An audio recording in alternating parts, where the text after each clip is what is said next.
solenidade da Senhora Aparecida, a palavra de Deus nos ajuda a compreender o papel da Virgem Maria na nossa salvação.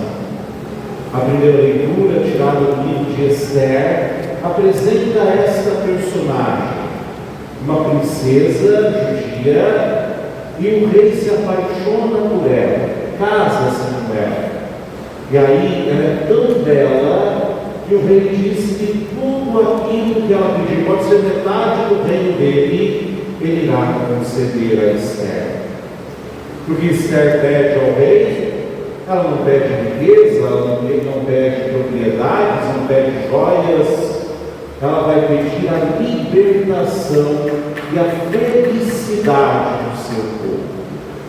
O povo de Deus, que na história dessa novela, se encontrava um país estrangeiro. Eu quero a felicidade do meu povo. Eu quero a sua libertação. Essa história de Esther então nos aponta para a Virgem Maria, para esse papel materno. Maria sempre está preocupada conosco. Maria sempre está preocupada que nós sejamos verdadeiramente livres, para que assim possamos ser também felizes. Porém, o mal, ele luta contra a mulher. Ele não admite que a mulher consiga de Deus, através da sua oração, da sua intercessão, a nossa salvação, a nossa alegria, a nossa felicidade. Pois, como ouvimos no livro do Apocalipse, o grande dragão de 7 cabeças, pela serpente lá no Gênesis, ela persegue a mulher e o filho que ela traz do seu ventre. Porém, Deus protege a mulher e a livra também o seu filho da ação do grande dragão. Mas eu queria que nós hoje pudéssemos prestar um pouco mais de atenção no Evangelho, no milagre que acontece nas bodas de Caná. O Evangelho de João é um evangelho muito profundo. João, quando escreve o texto em várias camadas. A gente pode ler o texto como um milagre, água transformada em vinho, mas o texto nos oferece compreensões ainda mais profundas. Eu gostaria de fazer com vocês hoje uma leitura mistagógica deste texto do Evangelho de João. Uma leitura mistagógica é aquela leitura que nos ajuda a encontrar o mistério de Deus dentro do texto bíblico que nos é proposto. Bem, é uma festa de casamento. Na Bíblia, o casamento é comparado com as alianças que Deus faz com o seu povo. Todas as vezes que os profetas querem falar da aliança, eles vão se utilizar da imagem do casamento. A aliança de Deus com o seu povo eleito é como o casamento de um homem e de uma mulher.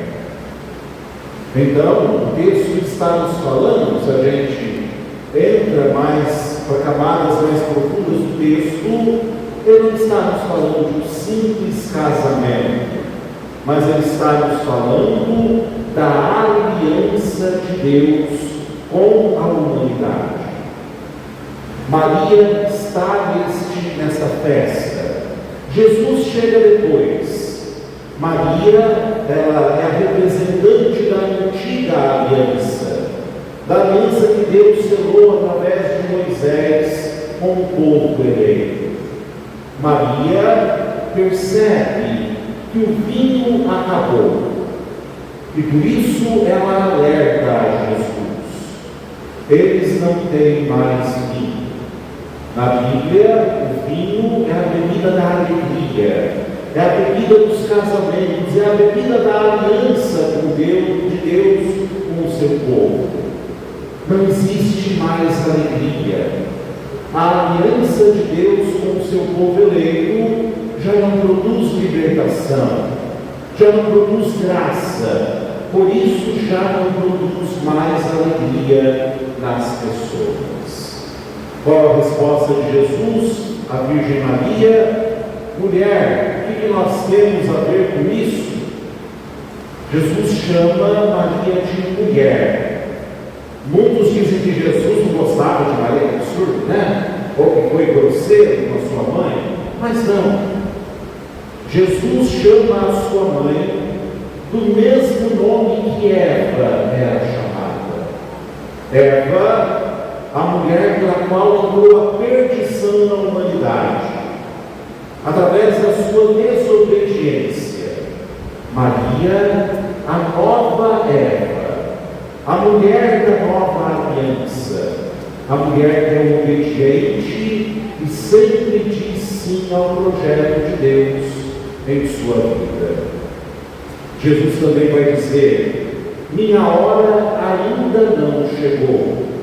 Mas qual é a hora de Jesus, afinal? No Evangelho de São João, a expressão a minha hora, a hora de Jesus, aparece várias vezes. E a hora de Jesus no Evangelho de João significa a hora da cruz, que é a hora do mistério, da realização do mistério pascal de nosso Senhor Jesus Cristo.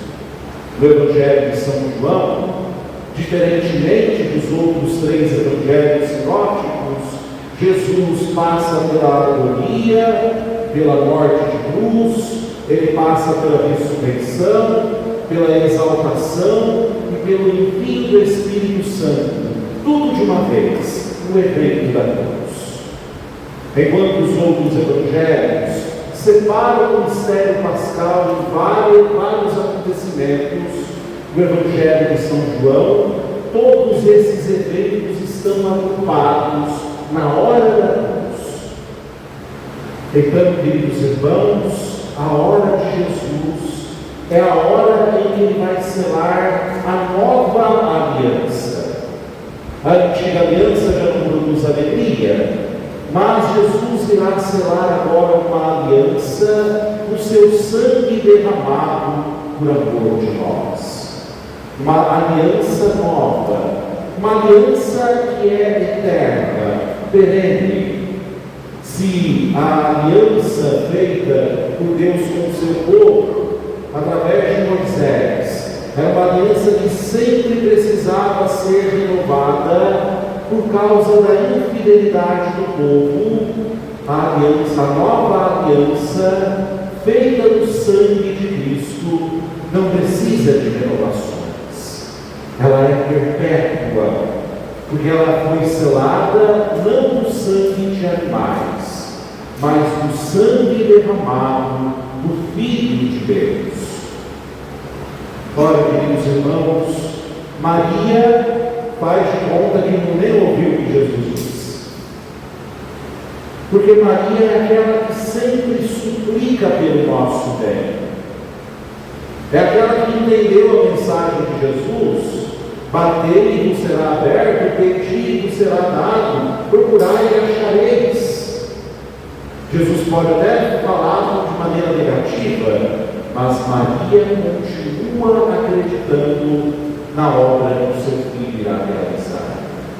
Ainda não é chegada a hora de Jesus, ainda não é a hora em que ele vai derramar o seu sangue para selar a nova aliança. Mas Jesus irá nos deixar um sinal daquilo que irá acontecer na sua Páscoa. Maria então pede aos serventes da festa: enchei e fazei tudo o que ele vos disser. Aqui está a chave para que a graça da nova aliança aconteça em nós. É necessário fazer tudo aquilo que Jesus nos pede. Obedientes, como a Virgem Maria é obediente. Porque é que Jesus pede para aqueles serventes, pede para encher as talhas de água.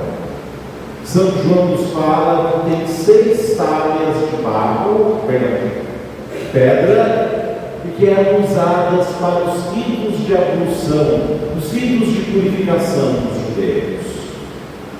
Elas estão vazias. Estão vazias. Os ritos judaicos já não produzem mais a purificação das pessoas. São 6 tareas. O número 6 na Bíblia é o número da imperfeição, da incompletude. Os ritos judaicos da antiga aliança são incapazes de suprir as necessidades do povo. E são de pedra, não de barro, como a gente esperaria. De pedra, porque nos lembra da antiga aliança. A antiga aliança na qual Deus entregou para Moisés a lei nas tábuas de pedra.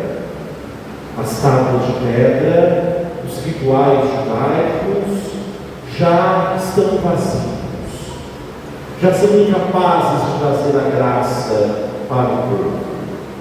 Mas então, aqueles serventes vão encher aquelas tábuas. Imagina só, são aproximadamente 600 litros de água. Não dá para arrastar as talhas de pedra. Eles têm que ir até algum poço para trazer a água. Mas eles fazem aquilo que o Senhor lhes pede, obedientes a Ele. E aí então, Jesus manda levar daquela água para o mordomo da festa, e aquela água ia se transformar em vinho, da qual ele não sabe a origem. Ele questiona. Todo mundo, em geral, primeiro serve o vinho melhor e depois o vinho pior. Mas aqui, primeiro foi servido um vinho pior e agora um vinho de melhor qualidade. A nova aliança, selada no sangue de Cristo, é superior à antiga aliança. É muito mais produtiva, nos alcança muito mais graças de Deus, nos alcança a nossa libertação, a nossa salvação, a nossa felicidade. É isso que o Senhor quer nos dar em sua nova aliança, selada de uma vez por todas no alto da cruz. Ora, queridos, em São João não há milagres. O milagre é para pessoas particulares, individuais. Em São João há sinais. Esse é o primeiro sinal que Jesus realiza no Evangelho de São João. E ele já aponta para o grande sinal que é a morte e ressurreição de Cristo e a nova aliança. Porém, se nós vivermos as condições que esse texto nos dá, esse mesmo sinal se reproduz na vida de cada um de nós em qualquer época histórica. É assim que há 308 anos atrás, esse mesmo sinal da transformação da água em vinho aconteceu no nosso país. Havia um grupo de pescadores que precisavam pescar peixe para levar para o governador que passaria por aquela região do Guaratinguetá. Não haviam pescado nada, e aí imploram a Virgem Maria, rezam a ela. E aí quando jogam a rede, pescam o corpo de uma imagem de Nossa Senhora da Conceição, sem a cabeça. Depois, quando jogam novamente, recolhem a cabeça. E aí a pesca é abundante. São tantos peixes que a rede quase se rompe. Quase que os peixes não cabem no barco desses pescadores. É o mesmo sinal. Lá em Caná eram tábuas vazias. Aqui no Brasil, há mais de 300 anos atrás, eram redes vazias. Lá, Jesus transformou a água em vinho de boa qualidade. Aqui no nosso país, fez com que a rede ficasse repleta de peixes grandes e bons.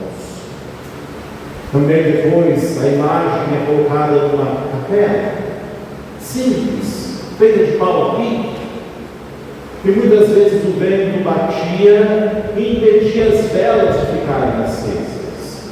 300 anos atrás não tinha energia elétrica, né? E aí rezam porque não conseguem ficar ali rezando. E aí a chama se acende da vela e não apaga mais. A talha vazia é a vela que se apaga com a vela. Mas quando se pede à Virgem Maria, se faz tudo o que o Filho bendito dela pede, a luz permanece acesa para nos retirar das nossas trevas. O escravo que fugiu é pego e perde uma graça, a graça de poder entrar na capela em Aparecida e ver a imagem. E lá diante da imagem ele reza. E o que acontece? As correntes que o prendiam se rompem. A talha vazia são as correntes que aprisionam aquele homem.